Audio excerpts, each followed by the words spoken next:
موجوده زمانہ کې هر یو کس میډیا استعمالي بار بار تاسو ته زوایم واتس اپ هم کې یو فیسبوک یو دا نور الله بتر استعمالي نو پدې کې داسې چینل دي او ګروپونه دي چې د جناب نبی کریم علیه السلام مبارک پشان کې ګستاخیانه کوي باقاعده کل عام اغا شیر کوي داغه تشهیر کوي نو مهرباني دا کوي کدا چې زمونږه د شریعت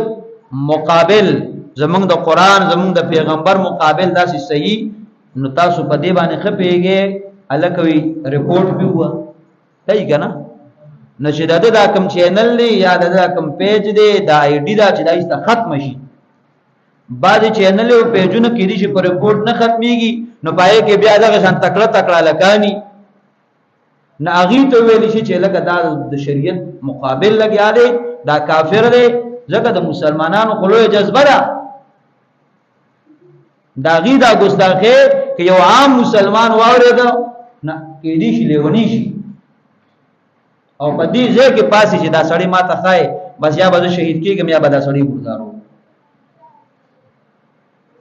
نو که یو سړی په مدرسه کې د دین خدمت نشي کولای په جمعات کې نشي کولای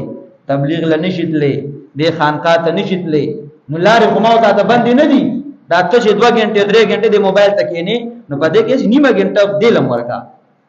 د ختم نبوت یو 10 منټه کار وکا د عظمت صحابه په باره کې سوایا س بیان شیر کا د دې ګستاخانو متعلق داسې